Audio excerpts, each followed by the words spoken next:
All right, I think we will get started. So, good afternoon, and thank you for joining us today for Creative Resilience, Climate Action Through Arts Programming. As those of you who are just joining us, if you haven't already, please share your name, state, and something that you have crafted or made recently in the chat. Today's webinar is the second in the 2025-2026 webinar series from the Northeast Summit on Climate Adaptation for Library Facilities, also known as NESCAF. Today's webinar was planned by the Massachusetts Board of Library Commissioners, the Massachusetts Library System, the Rhode Island Office of Library and Information Services, and the Vermont Department of Libraries. We also want to thank the New Jersey State Library for hosting this webinar on Zoom. I'm Kelly Metzger from the Rhode Island Office of Library and Information Services. I'm thrilled to welcome you to today's webinar. Before we get into our program, I want to prime your minds for an interactive activity we have to engage you in throughout today's webinar. After each segment, we will be sharing a Padlet link where you can share ideas or experiences related to programming about today's topics. For those of you who've never used it before, Padlet is an online collaboration tool that lets users create interactive boards for posting text and links, videos, documents, images. Every individual board is called a Padlet, and we'll be using 3 Padlets today, one for each segment of the webinar. All of those will be remaining active for a couple of weeks in case after the presentation or for those who watch the recording, they can also participate. And then we will save them as PDFs and add them to our LibGuide. So they'll be viewable long after this is over. I will now turn our speaking duties over to Andrea, who will introduce the first segment. Good afternoon, and I have the pleasure of introducing our segment on art activism. While we may be familiar with art activism from such artists as Basquiat and Banksy, the tradition of spurring social, political, and economic change through art stretches well beyond our contemporaries to the ancient world. Sparking attention and contemplation through creative mediums can be effective tools in educating others about issues of inequality and global consequence. Through collections, programming, and art installations, libraries offer experiences with art that can foster dialogue and community action. You may have heard of the Miami-Dade's Climate of Art program, which brought together 300 community members to explore climate change through art. And within our Northeast region, some of you may have encountered the Envision Resilience Designs for Living in a Changing Climate exhibition at the South Portland Public Library in South Portland, Maine, in which undergraduate and graduate students in urban planning, architecture, environmental justice, and landscape architecture worked with the community to iterate designs for tackling climate change mitigation and adaptation. Several other libraries in the region have participated in the Climate Ribbon Project, which is a massive public art installation and ritual space to grieve all that we stand to lose to climate chaos, in which participants respond on ribbons that are then shared and displayed. But today, we are pleased to be joined by Tom Frawley of the North Kingstown Free Library and Siobhan Egan of the Barrington Public Library, both in Rhode Island, to discuss the Tempestry Project exhibit, which aims to show climate change data through colorful yarn panels, with each one highlighting the temperatures over a year. Both of their libraries featured the Rhode Island collection based on data from the URI Kingston station this past spring and summer. Please welcome Ton and Siobhan, and thank you so much for both being here today to share your experiences. Thank you so much, Andrea. Just going to share my screen. All right. So as Andrea said, we're here to present about the Rhode Island Tempestry Project. My name is Siobhan Egan, and I'm from the Barrington Public Library in Barrington, Rhode Island. Yep, and I'm Tom Frawley. I'm from the North Kingstown Free Library in North Kingstown, Rhode Island. So we're going to talk to you today about the Rhode Island Tempestry Project, what that project is, how both of our libraries participated, and how you can participate as well or get your library to participate. Yeah, so the Tapestry Project is a collaborative fiber arts project that presents global warming data in visual form through knitted or crocheted artwork, with the goal to scale down the vast conversation surrounding climate change into something that's accurate, tangible, relatable, and beautiful. This project was initially created by a small group of knitters in Washington State in 2017, with the intention of creating striking visuals that communicate changes at an intimate local scale. Climate change is such a big topic, but it's happening right in your backyard. So using temperature data from the National Atmospheric and Oceanic Administration dating back to the 1800s, they created knit tapestries and tapestry kits that others could purchase online to do it in their own communities. Since then, there's been tapestry projects in nearly every state throughout the country. And in Rhode Island, there's a statewide collection of tapestries, which has been formed with knitters and groups of knitters from the different communities in Rhode Island. Next slide. So what is a tapestry? So the word tapestry is a portmanteau of the words temperature and tapestry. So the tapestries are scarf-like knit tapestries that represent the temperature data for a specific year. You can think of them as similar to bar graphs, with each row represents the temperature of a specific day in the year. January at the bottom of the scarf, with December at the top. So each row, you can see, is a different color of yarn, and that corresponds to the temperature range of that particular day. Cooler temperatures are more blue and the green, while the hotter temperatures are closer to red on the spectrum. And then when you have the different tapestries completed side by side, you can see long-term trends throughout several different years. Go ahead, Siobhan. All right. So, like Tom said, the Tapestry Project is open for anyone to participate in. Anyone can go on the Tapestry Project website and purchase a kit. They're about $90, and I'll explain on the next slide exactly what that kit entails. But when you purchase that, you tell them what year you want your kit to represent and where you want to pull that temperature data from. So it can be, where your library is located, or a place where was special to you growing up. It really can be from wherever. So the Tapestry Project kit, here's a sampling of kind of what you get. Everything comes really nice in a bag, an organza bag. And then you get these individually wound bobbins, which you can see on the left-hand side. And this is this special Tapestry wool yarn that's ethically sourced. And the Tapestry Project do all the hard work for you, calculating exactly how much of each yarn you need, depending on your temperature data. So you get all of these bobbins to exactly what you need, plus a little bit of extra in case you have some mess ups. You also get the original Tapestry color card, which is on the right here. So it has a little piece of yarn tied onto it, and that corresponds. It tells you what color it is and what the temperature range for that is. Each color represents about a 5-degree, not about, but exactly a 5-degree range. So that's how you get all the different colors that way. You also get a project label, which I'm going to flip back. You can see it right here. This is a project label where it says the location, what year, and then where your coldest temperature was and what your hottest temperature was, and then the code to the primary weather station that they pulled that data from. You also get a project pattern and guidelines that tells you exactly how you're going to, stitch it. You stitch 40 stitches across, and it can just be a plain, easy, knit stitch. And then you get a worksheet that is basically like a giant spreadsheet that has the daily high temperatures data, the corresponding color, and then a progress column that we used for people to initial in or check off when they completed a certain day. So you can keep track of where you are in this project, because you are stitching 365 lines to represent every day. So you want to keep track of where you are.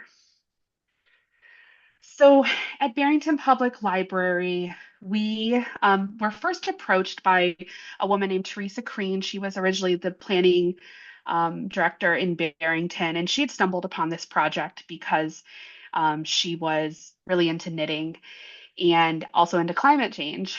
And so she brought it to us and was like, I think this would be a really fun thing for your library to do. And so our library purchased 2 kits. And then we held a series of workshops between August and November of 2024 that we invited people in to work on these tapestries. Our 2 tapestries that we did, one was 1984, which was the year that our library moved into its current building. And then we chose 2017, which was the year that our second floor was renovated. So those were 2 years that were important to the history of our library. Originally, we wanted to choose 1880 because that was when our library was founded, but unfortunately, the temperature data only went back to 1890, so we had about 10 years we couldn't do that. But it was really great to do these 2 years. Um, Over the workshops, we had about 35 different people who helped come and contribute to these knitted panels. Many of them were experienced knitters and knew what they were doing. Others, like me, had never knit before, which was certainly an experience of learning how to knit. But it was fun. It was fun to learn. People really, it was a really great community activity as they were able to come together and create these panels. Here's some photos from our workshops and our tapestries in progress. You can see the woman in the purple sweater, Helen. She was one of our biggest contributors. She would join me for almost every workshop to make sure I wasn't sitting in a room knitting alone. And for some of the other ones, we got some young people in learning how to knit. It was just really, really fun. You can see there are worksheets that we're using to, initial and mark off which lines we did. And then this was about halfway through the picture of me holding up our 2 tapestries. We worked on them simultaneously so we could have 2 people working at a time. And if we had a bunch of people show up to a workshop, we would just take turns, kind of doing the knitting and chatting and having a great time. Yeah, so Teresa, who Siobhan mentioned as bringing the project to her library, she actually lives in North Kingstown, and she in 2024 she participated in a series of talks we had at the library about climate change and local people, experts speaking about different aspects of climate change locally, and she suggested that we participate in the tapestry project. She initially suggested that that she could display the tapestries at our library, but opened up the idea that we could also create our own. So I took her up on that idea, and we chose a couple of years similar to Barrington that have to do with the foundation of our library. 1975 is when our current building was built, and 1899 was already completed, so we chose 1999, which is the 100th anniversary of our original library being constructed. We had over 28 people contribute to the project. So we have a monthly knitting group or fiber arts group that meets here already. It's been ongoing for several years. And I know nothing about knitting or fiber arts at all. So I approached our librarian who runs that group and asked her if she would, bring this project to them to get started. And she was, thrilled to do that. And so that was a once a month group. And then we figured we might need a little more time for people to work on it. So we had a drop-in time where Morgan, who's the librarian who runs the knitting group, works at the reference desk. People could come in and do some time working on the project while she, just downstairs next to the reference desk, where she could help them if she needed to. And then once people in the group who were mostly experienced knitters, once they got the hang of what the project was, they ended up kind of just dropping in whenever. It's like, hey, can I work on the tapestry? And Morgan was okay with that because they seemed to know what they were doing at that point. So we ended up getting the kits in February of 2025 and then completing them by May. And we had them displayed here, the whole Rhode Island collection displayed here in June. And here's a few pictures. didn't get as many. If you do end up doing this, take more pictures because we don't have really many good pictures of our knitters actually working on them. But you can see one of our librarians, John, holding a tapestry in progress, and the sheet that we use to keep track of who has done what on any particular day, and the two bins that we have with our bobbins there, keeping our two tapestries supplies separate. Yeah, so then after the tapestries were completed, we had Teresa bring the whole Rhode Island collection to our library to put on display. And these are at a different library, but if you go to the next slide, you can see the display at our library on the left there next to the women's room sign. So we don't have a lot of space for a big project like this to hang in our library, but we do have a small gallery wall in between our two public restrooms, and that's where it hung, and that's a good way to ensure that a lot of people will see it. And we had lots of people stopping to look at this, and it's right by our circulation desk as well, and we had tons of positive feedback. And yeah, so this project, the Rhode Island exhibit, is also in 2025, it was at the Barrington Library. It was at our library. It was also displayed at the University of Rhode Island and the Newport Public Library. And it's just keeps getting bigger as more knitters add to it. And I'm sure it'll make its way to many other locations in the state as well. Yeah, so these photos from this first slide were from our display here at the Barrington Public Library. So, and I think there was even a couple more added by the time it got to North Kingston. So that Yeah. was really cool. And it's worth saying that not all of these were created at libraries. Some were just created by individuals who wanted to Hmm. participate in the project. And that's where you get some of this variation in size. Everyone knits differently. Everyone has different tension on their hooks. Some people are more skilled than others. So that's where you get this variation. But honestly, I think it just adds to the whole like look of the collection that it's, community art project. It's a community collection, and it doesn't need to be perfect. And I think that leads pretty well into some of our takeaways.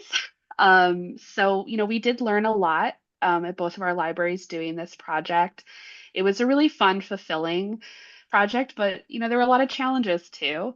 It is important to stay organized, especially if you're working with multiple tapestries. So we are both working with two, so making sure that our this year's supplies stayed with this year and this year's supplies stayed with this year is very important. You could see North Kingston used tubs. We did that too. We had like some Rubbermaid tubs that we kept everything in. And I also wrote on each of the bobbins the right year, because you will have the same colors in both of your tapestries, but you'll have different amounts because the temperature data changes. So you want to make sure you're working with the same bobbin on the same tapestry. So that was really important too, something we learned a little further along. Um, Also to know it's a community art project. It's not going to be perfect, and that's totally okay. We had a couple situations where people knitted the wrong color, and it's a good practice in just letting go and moving on, because when you get the final tapestry all hung, you're not going to see those imperfections. You're not going to know that things were out of order. It's okay. Just move on. Just, yeah, your big things, you want to make sure you have 365 rows and 40 stitches in a row. And even if you don't have that, you can reduce or add and get back on track. It's all okay. I certainly learned a lot about knitting. I learned knitting is not like crochet where you can just start to like frog and pull out if you make a mistake. Can't do that with knitting. So learning process for me too. But it was a really fun process. Anything else you want to add, Tom? Um, just that the people who participated in creating the tapestries really loved doing it. They loved working together to create something that was meaningful. They loved doing something towards climate activism, participating in a tangible way for such a big problem. And so I think, it was a really positive feedback from people who participated, and for the people who viewed the project once it was displayed.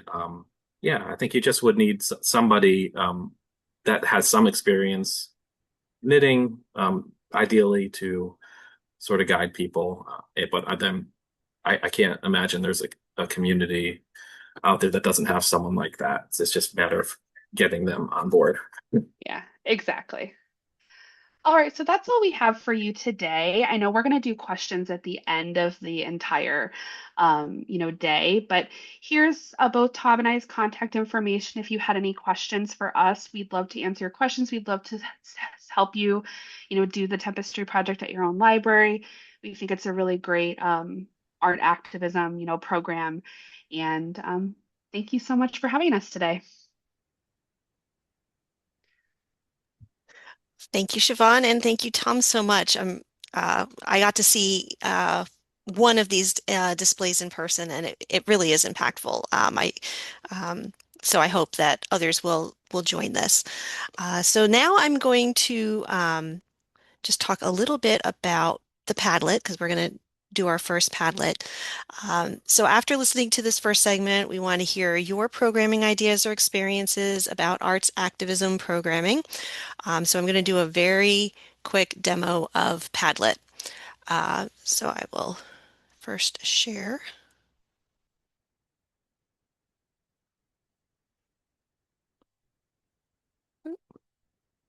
Okay.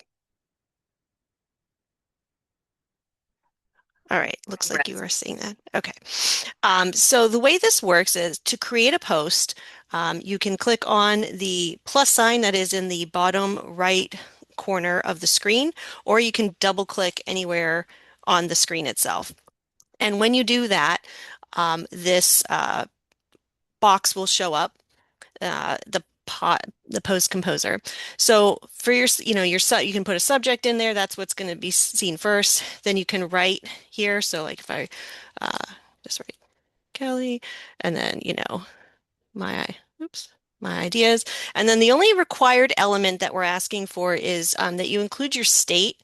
You can just use your state abbreviation. So I would put RI. And the reason we're doing that is that's actually how we're going to organize it.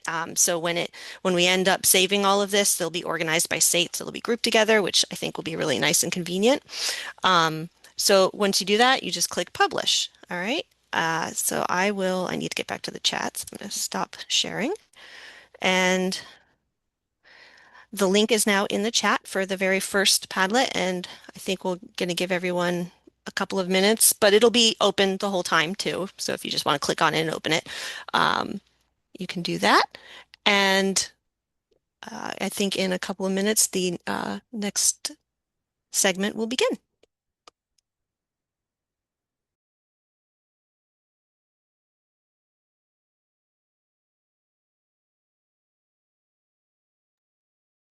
I will be introducing. I will give people just a minute or two to start filling that in if you want to. And these will stay open, so there will be time.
All right. seeing some folks start to fill that in. So thank you so much. And please feel free to continue. I am going to introduce our next segment. I'm Heather. I work at the Massachusetts Board of Library Commissioners. And I will be introducing our segment on mending and repair. Visible mending and movements to repair rather than replace items are having a moment right now, and they provide a great opportunity for libraries to capitalize on helping our patrons keep more trash out of the landfill while saving money by extending the useful life of their possessions. Mending can also provide an outlet for creative expression, as it can go well beyond patching clothing or gluing broken items back together to incorporate colors, patterns, and materials that decorate the object and sometimes even highlight the mend, often drawing on the spirit of Japanese arts such as kintsugi or sashiko. Libraries large and small all over the U.S. have been offering visible mending workshops and highlighting related materials in their collections. Some also host repair cafes or fix-it clinics, events where patrons can bring items that volunteers will try to fix. Repairing things rather than throwing them out has been a long-standing part of the library ethos. How many books with broken spines or torn pages have been repaired and sent back out to circulation? So mending and repair programming dovetails perfectly with the approach we already so often take to our own work.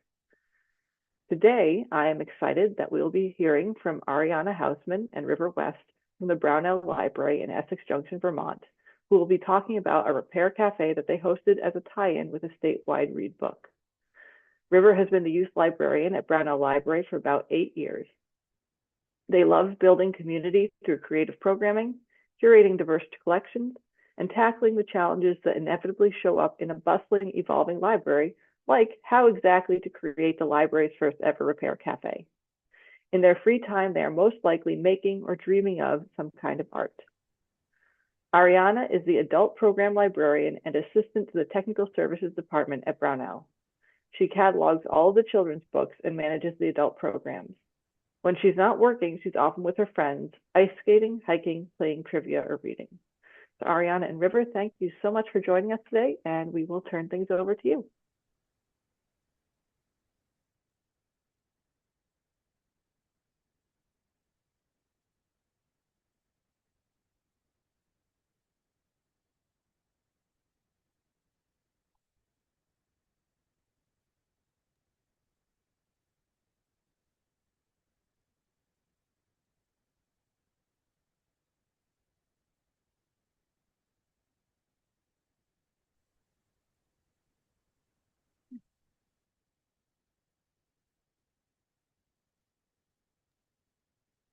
Ariana, I'm afraid we can't hear you talking.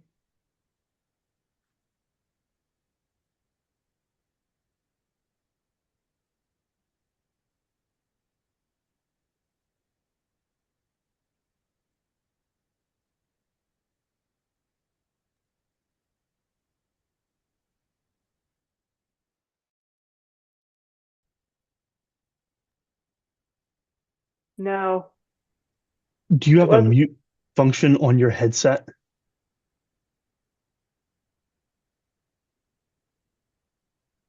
Like on the or headset possibly on your itself? computer keyboard. Yeah. I've definitely accidentally muted myself from the keyboard before. River, can you say something? Yes, can you all hear me? Yes. Yes. We can hear you. Me now? Now we Yes, can hear you. we can hear Yes. you. Very We're going to good. not use the headset today. Thank you. Sorry about that, everyone. All right, so let me get back to where I was. I apologize. We're having a little bit of technical issues in the library today, so bear with us. Honestly, like I blame the snow, guys. I don't know, okay, let's do that. Okay, how is that for everybody? Is that okay? Yes, we can see. Yes, perfect. Okay, thank you.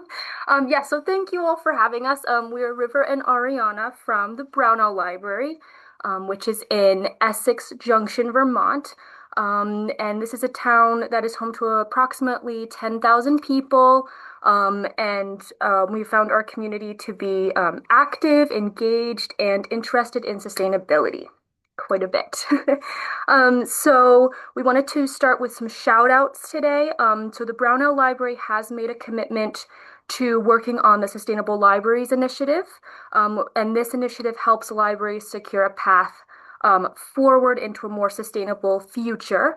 And the certification is awarded to libraries once the completion of many steps towards sustainability have been accomplished. And Repair Cafe International is another shout out. So this is based in Amsterdam. This movement strives to bring repair skills back to communities, offers sustainable and economic alternatives to fast consumerism, and promotes social cohesion by connecting neighbors from different backgrounds.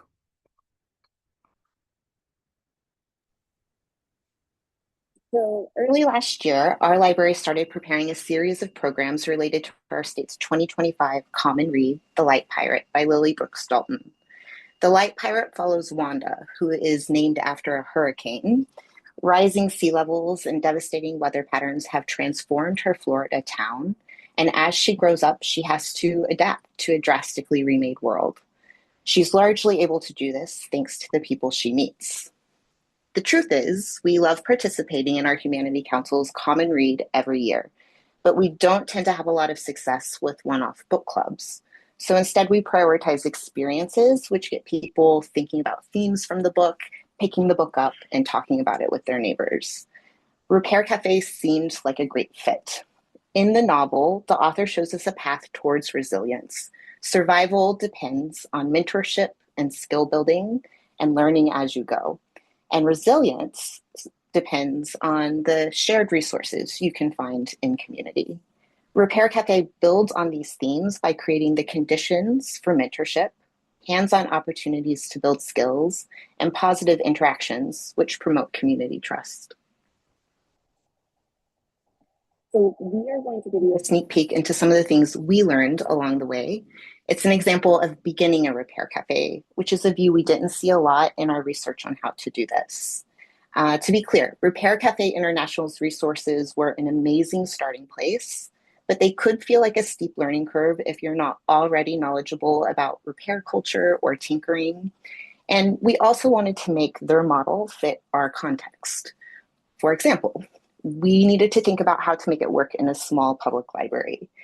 There are a lot of supply recommendations made by Repair Cafe International, but how much could we reasonably invest and how would we know what to prioritize? We also needed to find repair experts. And while Repair Cafe International offered a lot of sample documents and communications, they were largely written for a European audience. So we wanted to write our own versions with language that better resonated with our community. So creating a team, our first repair cafe was a large initial investment, and it was impossible for a small library to pull off without a team of collaborators. So we formed a committee of 5 staff members, and we divided up this work over the course of 6 months. And we had to start recruiting repair experts. So a good question to consider while developing this program is what repairs do you think you want to offer?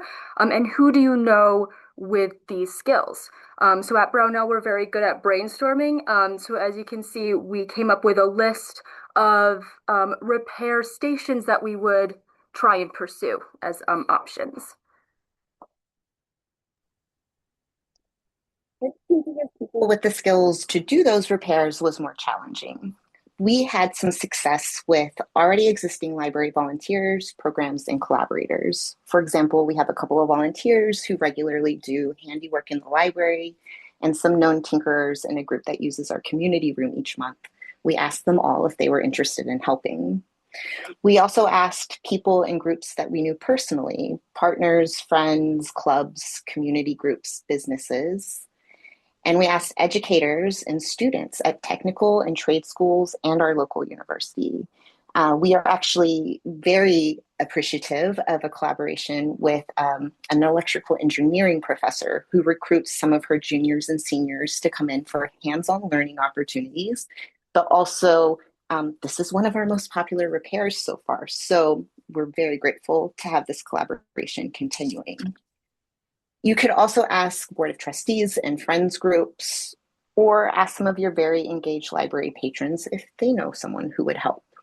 We did not do an open call on social media or front porch forum because we felt some responsibility for vetting our experts, and we were able to find enough people without doing that. But it is an option. And while it didn't help with our first Repair Cafe, we also put out a volunteer sign-up form at the event itself, and we're able to continue recruiting repair experts in that way. So you have your repair experts. What are their limits? What do they need?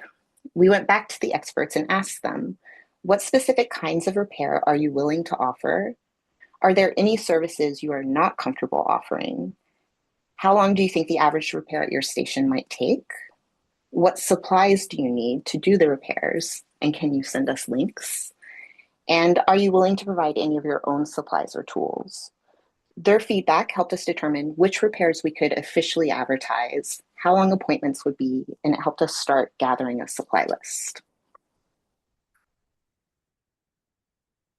So defining repair services and gathering supplies. So the challenge at this stage was no one we were working with had been to a repair cafe or knew what to expect.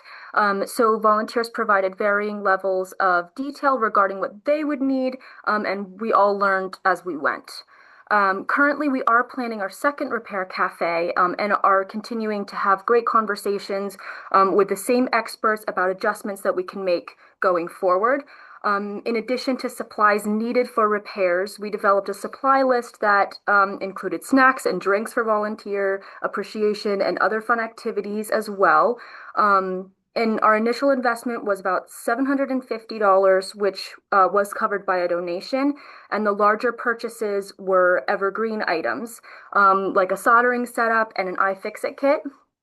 Other less expensive consumable items would need to be replaced periodically. And while we may add more tools and supplies to this list as we go, it's unlikely that we're going to need to purchase all of that over again or all at once. And taking care of your volunteers. This is very important. Yeah, volunteers make this program happen. They're the experts, and we wanted to show that we appreciated them, and we were also hoping that they would join us for future repair cafes as well. So we kept communications with this group positive and appreciative, and we sent them reminder emails before the event and thank yous after the event. We made sure we knew what they needed for the program, from services they could provide to their comfort levels with sharing photographs and things like that. We held an orientation prior to the event, about 1 hour beforehand. We checked in on them throughout the event as well, and made sure they had what they needed. And we gave them food and drinks. We gave them a copy of The Light Pirate, and they all got to wear repair expert badges as well.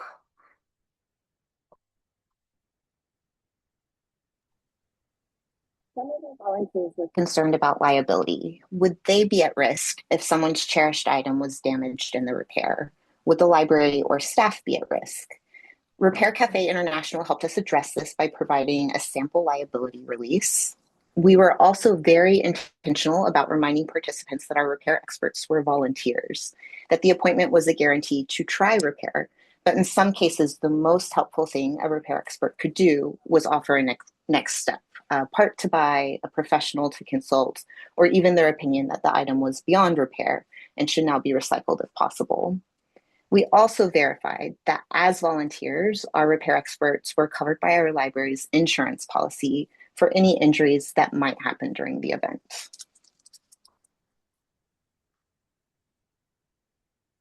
So, we promoted the event widely, but we did find that some people still don't know what a repair cafe is. So one of the most helpful things was word of mouth, getting staff, collaborators, trustees, and friends to talk up the event in the library and in the community. And because we were using Repair Cafe International as a starting place for our own process, we agreed to a few of their conditions, including retaining their name, using their logo, and referring back to their website and publicity about the event. So registration. We asked community members to call us to make a reservation beforehand. And when scheduling appointments, we reviewed what repairs were offered, parts of supplies that participants might need to bring with them, and what repairs we couldn't do. And this was all information that was based on the repair experts' feedback that they gave us. And we also went over limits and liability information. On the day of the event, at the registration table that you can see here, we had enthusiastic trustees directing patrons. They were ensuring liability waivers were signed, that photo releases were provided, repair tracking forms were completed, everything like that. They helped us celebrate successful repairs by encouraging participants to give us feedback. The trustees also helped us make sure that everyone who attended the program, regardless of whether or not the repair was successful, got to go home with a copy of the Light Pirate as well. And turnout. So altogether, 17 adults volunteered for about 60 total hours on the day of the event. 44 people attended. 50% of repairs were successful. 13% of repairs led to a referral or a next step. 30% of repairs were unsuccessful, yet the participants were still overwhelmingly positive about the experience. And we had so much enthusiastic feedback about the event from participants, volunteers, and trustees, community members as well. The most common question we've had since this event was, when will we be doing it again? So some highlights from the day. One of my favorite things was a cowbell. So every time a repair was successful, we asked the participant to ring the bell. And in response, the entire library would cheer. It was loud and a little absurd, but absolutely delightful to most people in the library that day. And while not many people scheduled a tech repair station or session, several patrons who were in the library that day stopped by their table to ask for tech advice. When their last appointment of the day showed up, our two repair experts were so excited to be helping that they went above and beyond in both repairing and cleaning the machine. And then everyone, the experts and the participants, crowded into a photo frame to capture the memory. That day, repair experts helped our community, but they helped the library too. One of our staff members discovered that our open flag was falling apart and asked one of our sewing experts if she could mend it. It was a complicated repair. She collaborated with the other sewing expert on a solution and then spent a couple hours working on it. When she left at the end of the day, she was grinning, and she said she'd definitely be back to volunteer for Repair Cafe again. Similar collaborations and excitement happened across expertise. These are just a couple of the connections we saw during our first Repair Cafe in late September of 2025. This event was the kickoff to our 2025 Vermont Reads programming, and it caught our community's attention. Since then, more staff and community members have read the book, and more people are talking about it. As of this week, actually, The Light Pirate is the top circulating book in our library. So Repair Cafe is more than a one-time event. Repair Cafe International recommends regular cafes, maybe even once a month. That is much more than our little library can take on at this time. But we are committed to trying again and hopeful that we can offer this twice a year as long as there's interest. Our next Repair Cafe is in early April. But also, our library doesn't have to do it alone. If you are interested in creating your own Repair Cafe, we are happy to talk more about our process and share resources. You can contact us at these email addresses, or take a look at some of the other great models and resources for Repair Cafe and similar offerings. Thank you. Thank you.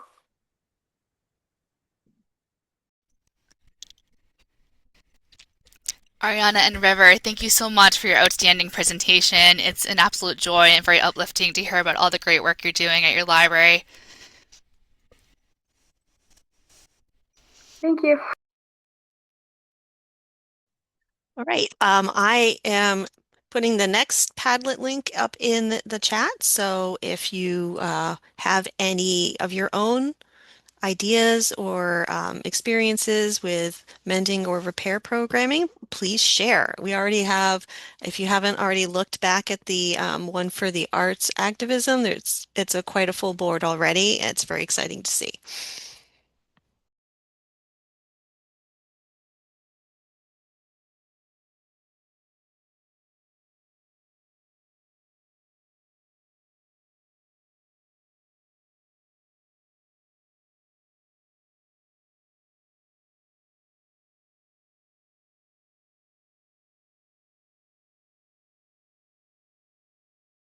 Thank you so much, everyone, for participating in the activity. We will get started with the next presentation in a couple minutes here.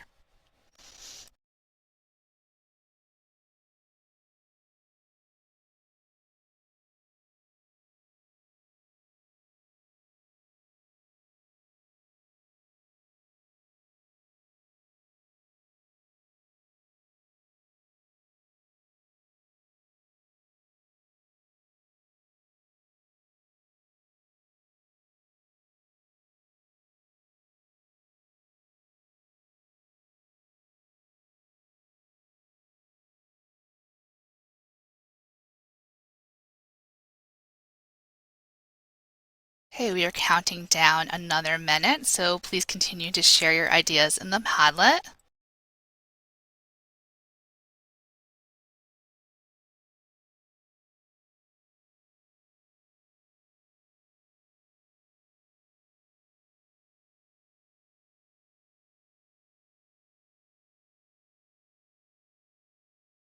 And now we have 30 seconds.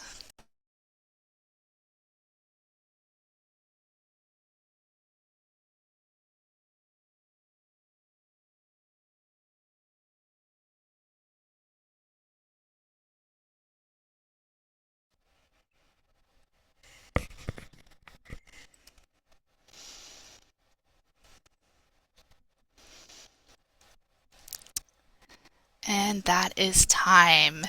So good afternoon, everyone. My name is Michelle Eberly. I'm a consultant with the Massachusetts Library System, and I use she, her pronouns. And it's my great pleasure today to introduce our final presenters who will speak about craft swaps. Community craft swaps provide a valuable opportunity for our libraries to support shared abundance by reducing waste, fostering creativity, and strengthening community connections.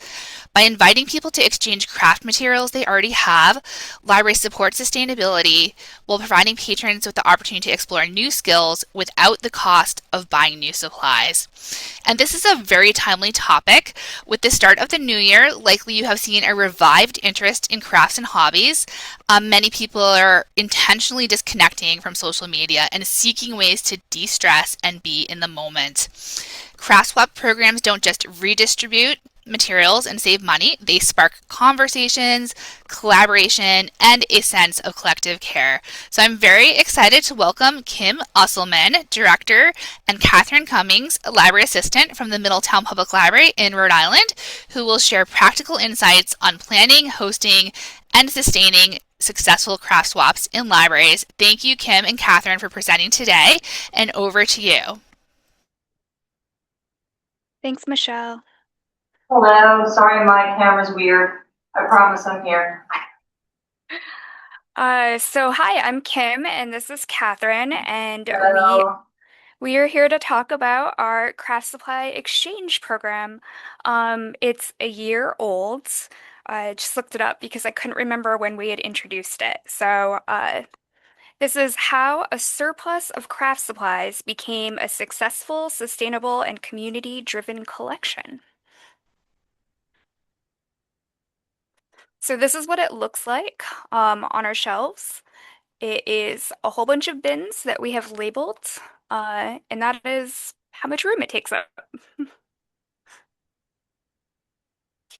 So how it started, we had a large donation of wine corks, way too many wine corks that we could have used ever. And we were trying to figure out what to do with them after several programs. And we don't have a lot of storage. I don't know about you all, but storage is at a premium. And we were looking for just a way to recycle them or donate them ourselves. And then at the same time, we had started an adult craft club.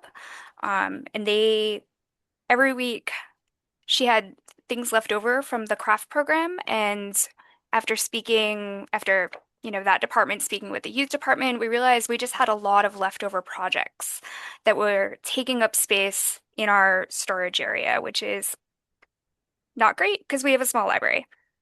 So we began looking at what should we do? Should we just put out these projects? Should we recycle them?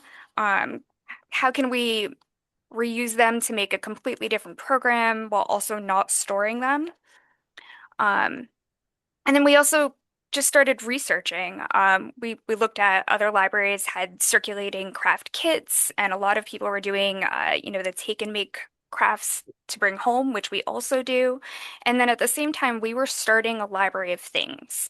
And so we were looking at what sort of craft tools and materials that people had in their library of things. And at first, this was going to be part of our library of things, but we realized keeping it simple was a priority. Another thing that was going on at the time was I don't know if it just happened or if it happened recently, but one of the major craft supply stores had closed. And we had this new sort of adult craft club that was meeting, and they were discussing with the programming assistant about how they wanted to do more crafting, but it was harder to get supplies. So with all of these things going on, this idea sort of popped up of what if we just put out bins and all of our leftover crafts and any leftover crafts that people just want to donate to us, people can just come and take them. And we had also started the year before a seed library. So it was based on sort of the seed library model, where you take some, you leave some. And then we wanted to, especially with the craft stores closing and people not having as much access to the craft store that they liked, we wanted to encourage experimentation and use up all of the leftover crafts from our craft programs without having to redo the exact craft that we had bought supplies for.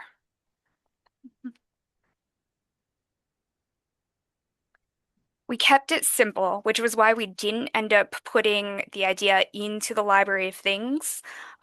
We didn't want to have to catalog things. There's no library card required. There's no purchasing budget. The only thing we purchased were the bins. For maintenance, one and two step. Catherine and another staff member currently maintain it by keeping it tidy, and they check over all donated supplies.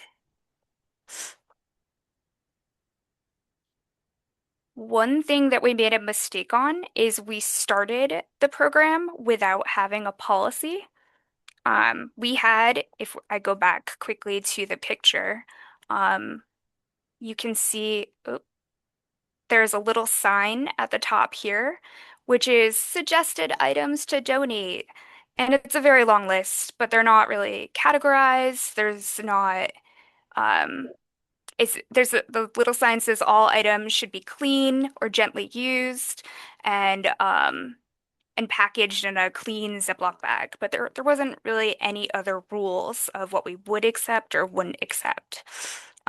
So we ended up making a policy after the fact. After it had been used for a little while. We wanted clean, usable materials that people would use, that people wanted, and of course, patron and staff safety. We do not have anyone fill out a waiver.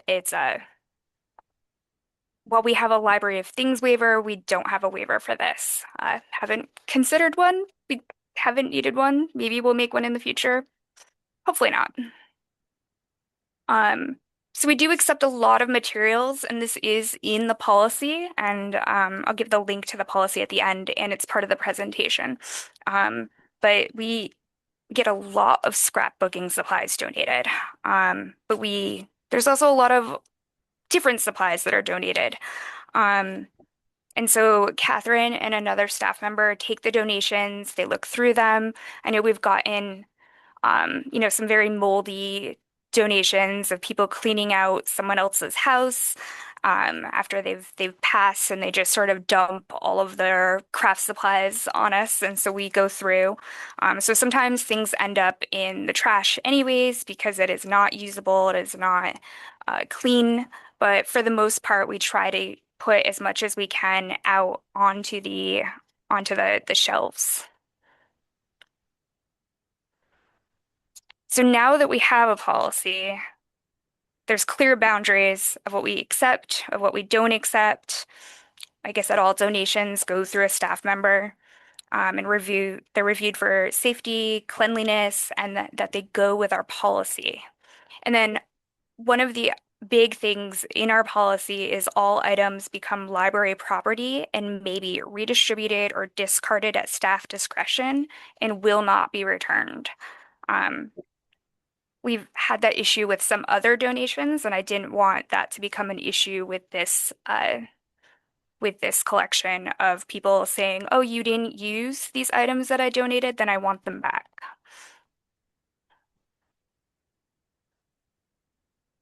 So measuring use is where we struggle the most. We are still working on this. We have not found a great way to measure the use currently.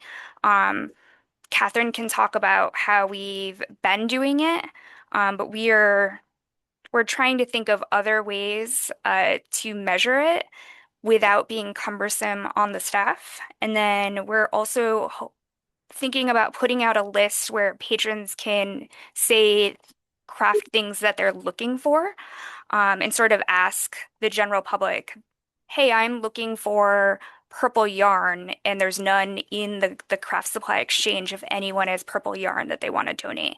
So we're playing with that. Catherine, do you want to talk about how we measure use right now? Sure. It's a pretty simple process. Basically, we have a clipboard at the main circulation desk, and when someone brings in craft items to donate, we have them write down their name and what they have donated.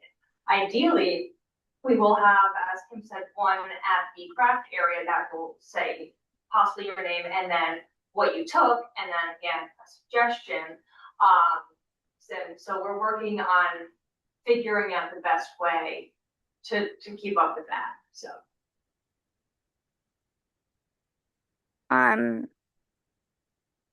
we do have a lot of anecdotal feedback that people are really loving it, and that they have used it a lot. We see people using it. It is a collection that is out on our shelf at all times. It's open and it's actually around the corner, so there's not any eyes on it from any desk. So it's really, not something that we are paying attention to. It's just there, and then people are writing on the clipboard if they're using it or not. So that is why we're what? Oh, sorry to interrupt you. I was just gonna say I did bring a patron over to look at it to show her what we had, and she was just absolutely amazed that I can take that is. Go ahead. Like she was amazed that she could just take it. So that was a good feeling. One of my favorite things also is when patrons post in the town has like a huge Facebook group and they'll post about it, and then we will get a lot, they'll be like, "Did you know that this exists?" And then we'll get a whole bunch of donations from people who are very excited. This is currently in the adult area, but we're in the middle of renovating a new library, and we'll be moving by hopefully in 6-ish months. But in the new library, it'll sort of be in an area that is viewable from adult, teen, and children. So we're hoping, while it's not specifically an adult collection currently, it'll be visible to everyone.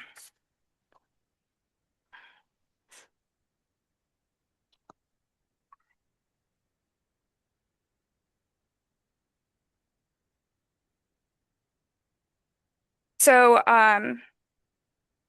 this was pretty easy to get started. We just bought a ton of bins and labeled them, and we talked to the craft club that had started about categories to put in the bins to make the categories. But I would suggest to create clear policies to begin with.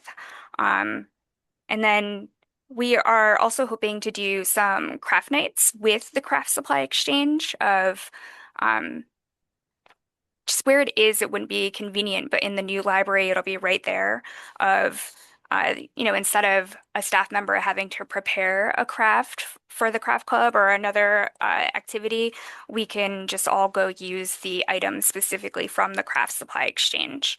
Um, but that is, and then I have linked our policy uh, in the presentation so everyone can see it. And I think we're sending our presentations in so everyone will be able to see it. But if anyone has any questions for us, we would love to answer them at the end. Catherine, do you have anything else to add? Nothing specifically right now. I think most of it's been pretty well covered. Great. Then we are all set.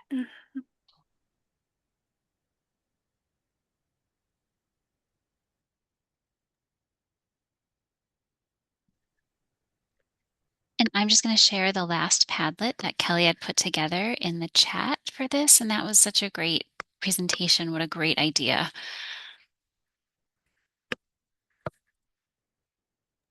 So you'll have about 3 minutes again on the Padlet, and then we have a few questions, and we can take more questions in real time if you have them, either in the chat or by raising your hands.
Okay, just to make sure we have enough time for questions, I want to get started on those. But first of all, thanks so much to all the presenters. This was so cool. Everything was really inspiring and very different from each other, but some common threads, so to speak, as well. So I'm going to encourage people to go look at the Padlets if you haven't also. They're really getting populated and lots of great ideas on there.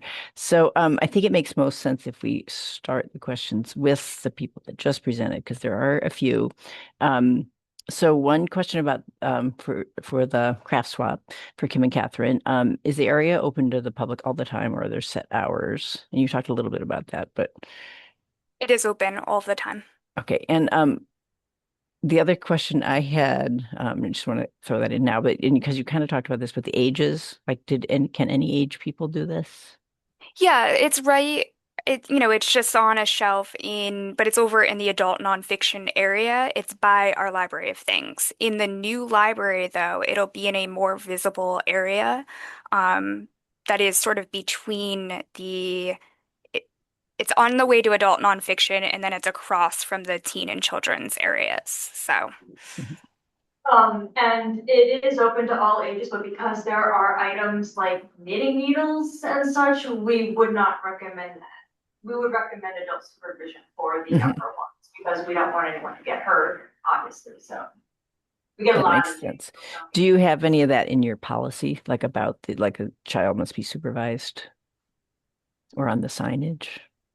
So the intent is really for people to donate things and then to take things to use at home. There's nothing that says that they can't use it in the library. The children's room actually has a craft cart where there's a lot of craft supplies that children can use down in the children's room at any point, mostly like crayons, coloring pencils, and coloring pages. But that is a great, once we move to the new library, I'm sure I'll be looking at all of our policies. But that is a great idea to add to the policy of whether or not we want people to use it right there and if there's any restrictions on it. And yes, and that is an excellent idea. And also, like, I would say 98% of the kids have been here before and they just make a beeline right to the children's room. They don't even bother with the other section of the library. They don't care. There's nothing fun there. So they just go right to the children's area. So this kind of segues into Pam's question that she put in the Q&A, but does anyone take supplies and ask for other items to make something on the spot, like glue or scissors? I have not experienced that yet personally. I don't know that anyone's done things right on the spot, but they could if they wanted to. Okay. We would stop. And this is a fun kind of question from Sarah. Do you share messy things? Are you at all worried about them being used by kids when you move to the new space, which you kind of already talked about, and have these craft supplies closer to the kids? Will they want to be on a higher shelf? And I love messy things. I just don't want paint on the carpet. There are messy things. There's paint as one of the bins. It hasn't been an issue because children don't go down there really, but that is a great thing to think about for the new library space. Well, and I'm an adult and I could be messy with crafts just by mistake, so never know. Apparently our new flooring and our new carpet will be very easily cleanable, so. Yeah, good. Fortunate for that. So going back, so people can continue to put questions in the Q&A if they would like.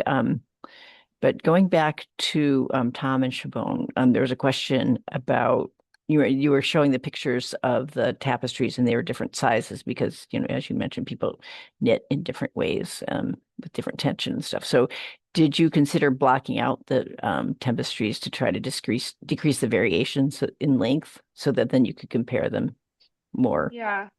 So Tom and I had not very much to do with the actual Rhode Island collection itself. That's under the guidance of Teresa Crane. And she made the decision that she was not going to do anything super extra. And I think the reason being was that we got some of the tapestries like completed from people from around the country. And, our eventual intention once the Rhode Island Tapestry Project has completed its tour is that those tapestries will go back to those people. So, you don't really necessarily want to be messing with someone else's work. the other thing, it's hard to tell when you look at the pictures, when you see them up close, some of that variation you see is due to different types of stitches. So some people did like a linen stitch versus just a typical like stitch. So that accounts for some of the variation as well.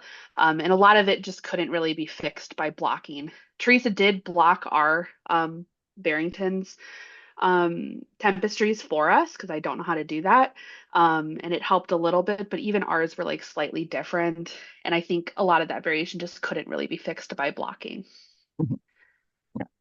And as you said, the whole, there's a certain beauty in that too, that they're all came out a little bit different. So this is again for the craft swap people, or to anybody, I guess, folks who do other types of swaps or single shot events. What do you do with the leftover materials no one takes? That's an excellent question. So Catherine, I think, might have a better answer because she goes through the bins and deals with the donations, but I think we end up discarding stuff if Yeah. it sits for a while. Yeah, when we're going through basically what Kim said, when we're going through it, if we've noticed something that, oh, this was donated like a while ago and it has not been touched, then if we figure no one's gonna take it, they haven't, so we'll take it out to make room for something new. Yeah, good. And there's a comment in the chat that we donate to charity if we have leftovers from swaps. I think I've gotten all the questions. If anyone wants to type anything else in the chat or Q&A, just checking Q&A to make sure I got everything. Christiane wrote in the Q&A that we had a patron coordinate our cloth swap and they were responsible for taking it away for their business. That's a good way to do it. I was thinking, with the when you get the donations that you don't want, it's it's hard enough when it's books, but I could imagine like, craft supplies that had maybe outlived their cleanliness and usefulness would be another level. If anyone has any recommendations for a better way to keep statistics, we are open and looking.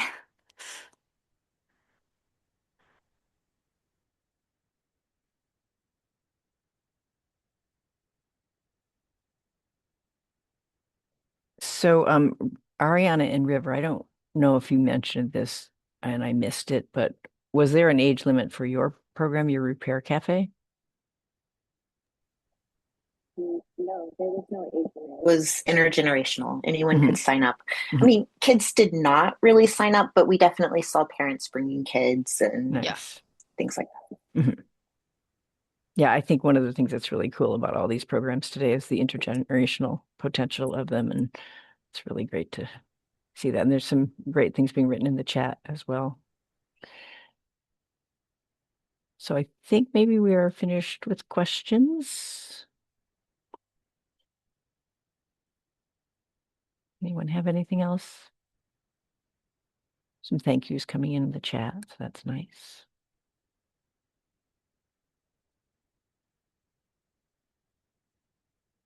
So these slides will be shared in the usual, well, it's a new usual spot. And the Padlets as well. I'll put that in the chat.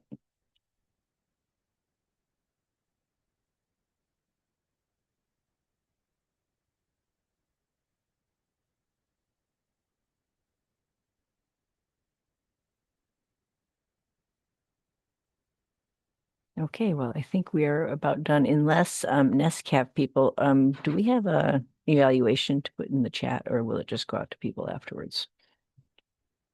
Not sure if we had discussed that before.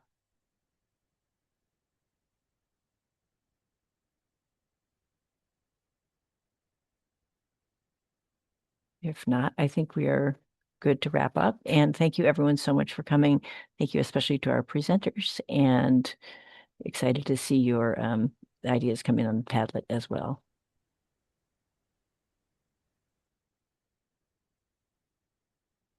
Thank you so much.